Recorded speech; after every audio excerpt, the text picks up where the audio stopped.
इनका संदेश साफ है बसपा का। ये भाजपा की बी टीम के मतलब उन्हीं की हेल्प करने वाली। इनको पता नहीं कि शेर जब छलांग लंबी लगाता है ना तो एक कदम पीछे हटता है। 14 के बाद एबीएम और चुनाव आयोग आ गया जिताने के लिए। कहाँ से लाएंगे? अपने आपा से, अपने खाला के, अपनी बहन के कहाँ से लाएंगे वो? नौकरी इनको देना है, घोषणा पत्र इनका है और विपक्ष से पूछ रहे हैं 2 करोड़ कितना होता है। माननीय प्रधानमंत्री जी कह रहे हैं एक हाथ में लैपटॉप लो, एक हाथ में कुरान लो और तब जो दोनों हाथों में अब एक हाथ से रील बनाइए। ये नौकरी ये भी नौकरी में, सरकारी नौकरी में। अगर इनके अंदर दम है तो इस्तीफा दिलवा दे प्रधानमंत्री को और तेजस्वी जी को प्रधानमंत्री कुर्सी दे पूरे देश के लिए। बिहार में कहाँ उनके कोई प्रत्याशी दिख रहा है? वहाँ एक को प्रचार हुआ है, नहीं हुआ है। इनका कोई जनधारा यूपी में बचा नहीं है मायावती का। मायावती तो भाजपा के इशारे चल रही है। ये सत्ता देश की चलाएगी, मुगल वंश चलाएंगे, मुसलमान चलाएंगे, इस्लाम चलाएगा, क्योंकि ये आपस में ही लड़ मरेंगे। तो मोदी जी जो है रील बनाने की नौकरी बिहार में दे रहे हैं। नमस्कार, मैं कीर्ति और आप देख रहे हैं इन न्यूज। तो स्वागत है आपका हमारी खास पेशकश माहौल कैसा है में। लखनऊ में जो है वो बैठकों का दौर जारी है, चाहे समाजवादी पार्टी हो, बहुजन समाज पार्टी हो या फिर बीजेपी। लगातार सभी पार्टियां अपने पदाधिकारियों के साथ बैठक कर रही हैं और बिहार के साथ ही आगामी उत्तर प्रदेश के विधानसभा चुनाव और उससे पहले 2026 में होने वाले पंचायती चुनाव को लेकर के रणनीति बनाई जा रही है। यहाँ पर तमाम लोग हमारे साथ मौजूद हैं, हम इनसे बात करेंगे और जानेंगे कि क्या माहौल बन रहा है चुनाव को लेकर के और जिस तरह से बहुजन समाज पार्टी चुनाव में वापसी करने की तैयारी कर रही है उसको लेकर क्या कुछ कहना है। अच्छी बात है, तैयारी हर पार्टी कर रही है अपने लिए, लेकिन इनका संदेश साफ है बसपा का। ये भाजपा की बी टीम के मतलब उन्हीं की हेल्प करने वाली है। ये चाहे इनडायरेक्ट करे चाहे डायरेक्ट करे। कैसे हेल्प करेगी? मायावती ने तो एकदम साफ कह दिया अकेले चुनाव लड़ेंगे और कहा जा रहा है जो हमारे राजनीतिक विशेषज्ञ हैं, अगर उनकी बात समझी जाए, सूत्रों की बात देखी जाए तो वो लोग तो ये साफ कह रहे हैं कि अगर बहुजन समाज पार्टी चुनाव लड़ती है तो वोट तो कटेंगे, भले ही 1-2% कटे, बिहार में हो, उत्तर प्रदेश में हो, तो पार्टी कैसे हो गई भाई? अगर वो लड़ेगी तो बीजेपी का भी तो नुकसान होगा। बीजेपी का कुछ नहीं नुकसान होगा। बीजेपी का जो कोर वोटर है, ये नफरती जो बयान देती है मायावती जी, चाहे समाजवादी पार्टी हो चाहे कांग्रेस हो, वो भाजपा से सवाल ना करके इन पे कटाक्ष करती हैं। तो जो उनका कोर वोटर है तो उन पे जो भाजपा की तरफ जाता है कि हमें अगर मायावती नहीं जीत रही है तो हम भाजपा को दे देंगे, सपा नहीं जाएगा। लेकिन अभी मायावती का जो पिछले रैली हुई थी देखा गया था कि एक जन समूह, जन सैलाब देखने को मिला था और अभी वो नवंबर में 6 तारीख को फिर रैली करने वाली है बिहार में। जो 9 तारीख की हुई थी उनकी संयुक्त भाजपा प्लस गठबंधन की मतलब रैली थी उनकी। सोची समझी एक रणनीतिक था कि मायावती जब तक अभी तक 2024 से मतलब बात जानती है, इनको खाता होता खुला नहीं था यूपी में, तो सो ही रही थी। तो इनसे अच्छा मौका काशीराम कुंती के अच्छा मौका कोई नहीं था, उनको दिखाना था। तो भाजपा वाले 60 गांठ मिलके भाजपा के कुछ कार्यकर्ता, कुछ बहुजन के कोर वोटर और जो चंद्रशेखर हैं, ये सब नहीं है मतलब लड़ने वाले। ये सब संयुक्त रैली थी इनकी और कुछ नहीं है। इनका कोई जनधारा यूपी में बचा नहीं है मायावती का। यूपी में कौन बचा है फिर? यूपी में इंडिया गठबंधन की तरह। इंडिया गठबंधन कैसे? इंडिया गठबंधन भाई, लोकसभा चुनाव में आप लोगों ने अच्छा प्रदर्शन किया, लेकिन विधानसभा में करेंगे इसी गारंटी कैसे देंगे आप? जैसे 2024 में दिए थे गारंटी, वैसे 2027 में भी देंगे। जनता पलटेगी ना चुनाव। जैसे 2000 में पलटी थी, इनको घुटनों पर ला के खड़ी कर दी ना इनको, तो वैसे इनको भी 27 में खदेड़ देगी यहाँ से यूपी से। भैया ये कह रहे हैं कि जैसे कि 2024 में जनता ने संदेश दिया था, वही संदेश अभी बिहार चुनाव, उसके बाद 26, उसके बाद 27 में मिलने वाला है।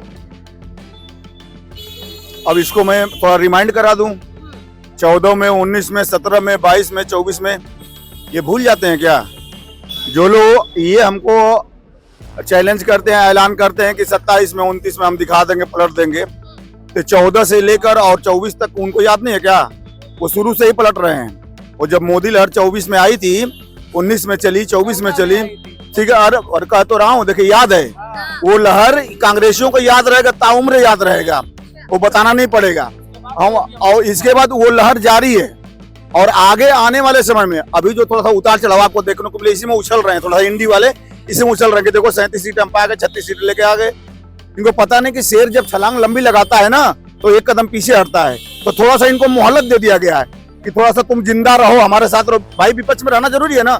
जिस देश में, जिस संसद भवन में विपक्षी नहीं होगा तो अकेले हम सत्ता लेकर क्या करेंगे?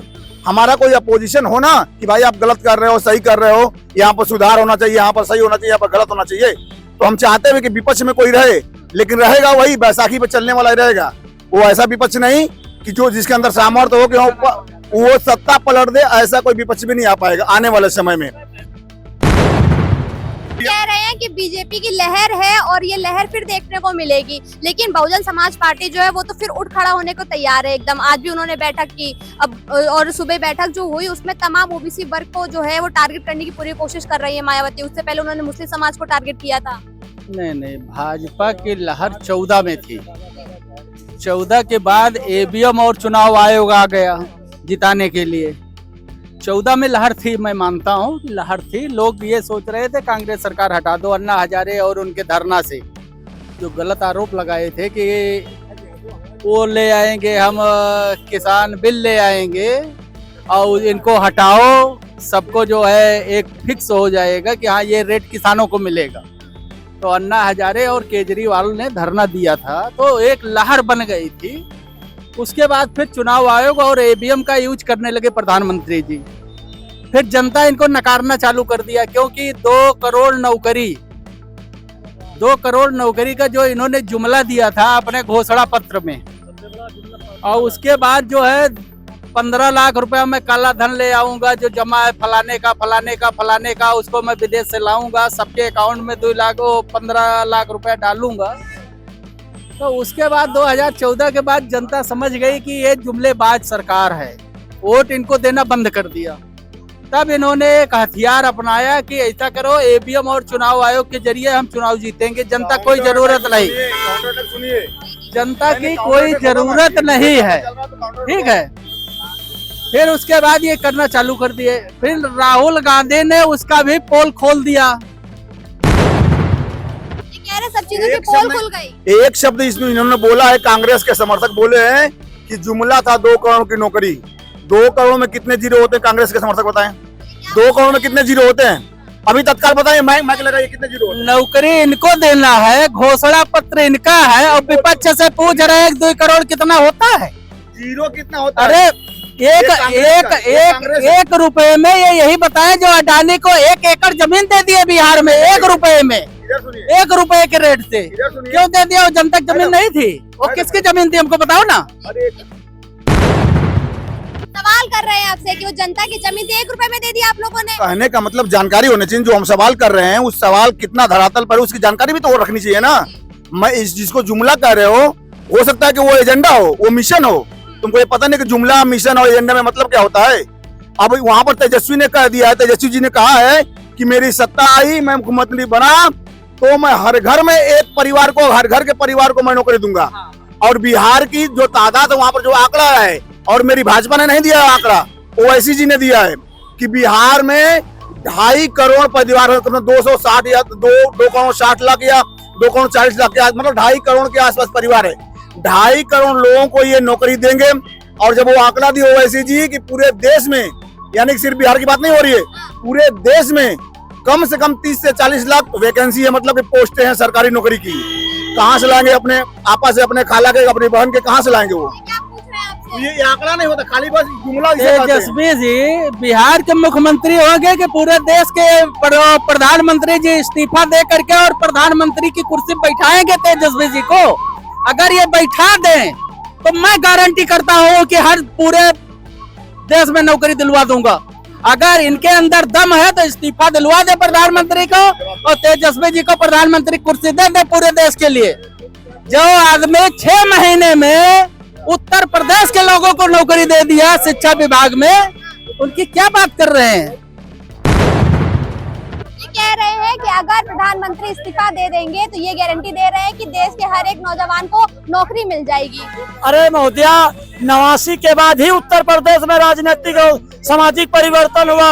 47 से 89 तक 40 साल, 42-43 साल कांग्रेस रही, तो कांग्रेस कितने लोगों को नौकरी देती। जब कांग्रेस का शासन हुआ करता था तो लोग उसमें मड़ैया में और बालापल्ली रोड के सो रहे थे। कांग्रेस तो भाजपा पर आरोप लगा रही है कि जब से भाजपा आ गई है तब से कोई काम नहीं हो रहा है, युवा जो है बेरोजगार घूम रहे, पढ़ाई, शिक्षा, स्वास्थ्य सब एकदम बेकार हो गया है। देखिए, समाजवादी और कांग्रेस की गवर्नमेंट में और बिहार में लालू प्रसाद की गवर्नमेंट में नकल में अकल लगती थी, और अब जो है नकल नहीं लगती है, अकल से जा रही है। यही लोगों ने जो है मुसलमानों को कहाँ खड़ा रखा। इसी सरकार में तमाम मुस्लिम बच्चे वकील, जज, बालिस्टर, डॉक्टर, प्रोफेसर बन के निकल रहे हैं। माननीय प्रधानमंत्री जी कह रहे हैं एक हाथ में लैपटॉप लो, एक हाथ में कुरान लो, और तब जो दोनों हाथों में अब एक हाथ से रील बनाइए। ये नौकरी, ये भी नौकरी मारा सरकारी नौकरी में।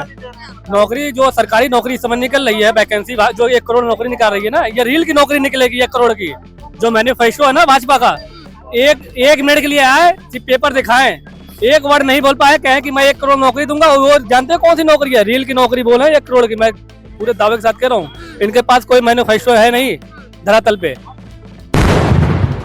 यहाँ पर बैठकों का दौर जारी है, तमाम पार्टियां बैठक कर रही हैं और बैठक करने में दावा किया जा रहा है कि आने वाले समय में सब अपनी अपनी सरकार बनाएंगे, चाहे बिहार में हो चाहे उत्तर प्रदेश में। अभी यहाँ पे भाजपा की वो बनी बैठक हुई, उसमें कहा गया कि हम पिछड़ा वर्ग को आगे बढ़ाएंगे, युवाओं को आगे बढ़ाएंगे।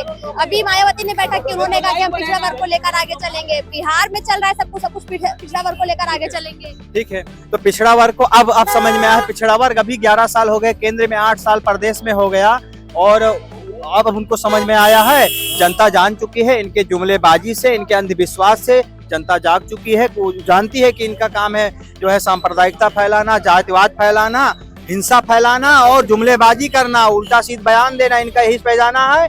बिहार में तेजस्वी यादव की सरकार पूर्ण बहुमत से बन रहे, 200+ सीटों से जीत रहे हैं। मायावती तो कह रही है कि हम जीतेंगे और पूरे दम से लड़ेंगे। कहाँ? यहाँ उत्तर प्रदेश में भी और बिहार में भी। बिहार में कहाँ उनके कोई प्रत्याशी दिख रहा है? वहाँ एक को प्रचार हुआ है? नहीं हुआ है। अभी तो जा रही 6 तारीख को रैली करने। ठीक है, जा रही हैं, ठीक है, शुभकामनाएं हमारे तरफ से। हम क्योंकि हमारे उत्तर प्रदेश से हैं, बिहार में जा रही हैं, और उत्तर प्रदेश में आदरणीय अखिलेश यादव की सरकार पूर्ण बहुमत से बन रही है। हम ये कह रहे हैं, जैसे मोदी जी जा करके बिहार में कह के आए कि रील बनाओ, रील डालो, वही मैं नौकरी दे दिया तुमको बिहार वासियों को, वैसे मायावती से भी बुलवा दे वहाँ बिहार में कि रील बनाओ, गाना और नाच डालो उसपे, और अपने आप तुम्हारा लाइफ बढ़ेगा। मायावती क्यों बोलेंगी बीजेपी के लिए? दोनों तो अलग अलग लड़ रही है, क्यों बोलेंगी? अरे मायावती तो भाजपा के इशारे चल रही है, भाजपा के इशारे तो चल रही है ना। ये तो क्या है, अपना सरकार यहाँ गंवाती ना। अभी देखिए चुनाव में कैसे क्या भूमिका थी उनकी। तो ये मैं कह रहा हूँ कि मोदी जी जो है रील बनाने की नौकरी बिहार में दे रहे हैं, और वही उत्तर प्रदेश में दे दिए हैं। उत्तर प्रदेश हम सब रीलें बना के डाल रहे हैं, इसके अलावा कुछ नहीं कर रहे हैं। ये कह रहे हैं कि उत्तर प्रदेश हो चाहे बिहार, सब लोग अब रील बना करके नौकरी चलाएंगे। भाजपा हो चाहे बीएसपी, सब एक हो गई है। ये हमारे भाई साहब हैं, ओवैसी के समर्थक हैं। ये कह रहे हैं कि ये जो सारे हिंदू हैं ये आपस में ही दलगत और पार्टीगत व्यवस्थाओं में लड़ते रहेंगे, फायदा हमको मिलेगा, ये स्पष्ट बोले हैं। इसका फायदा हम मुगल वंशियों को मिलेगा। ये सत्ता देश की चलाएगी, मुगल वंश चलाएंगे, मुसलमान चलाएंगे, इस्लाम चलाएगा, क्योंकि ये आपस में ही लड़ मरेंगे। ये कहेगा कि नहीं भाजपा नहीं रहनी चाहिए, वो कहेगा सपा नहीं रहनी चाहिए, वो कहेगा बसपा नहीं रहनी चाहिए। इसी में से परेशान रहेंगे और इसका फायदा मिलेगा। आओ भैया, आओ 2 मिनट, आओ 2 मिनट। देखिए मैम, ये राजनीति का जो चक्कर है ना, ये वाकई में विचारधाराओं की लड़ाई है।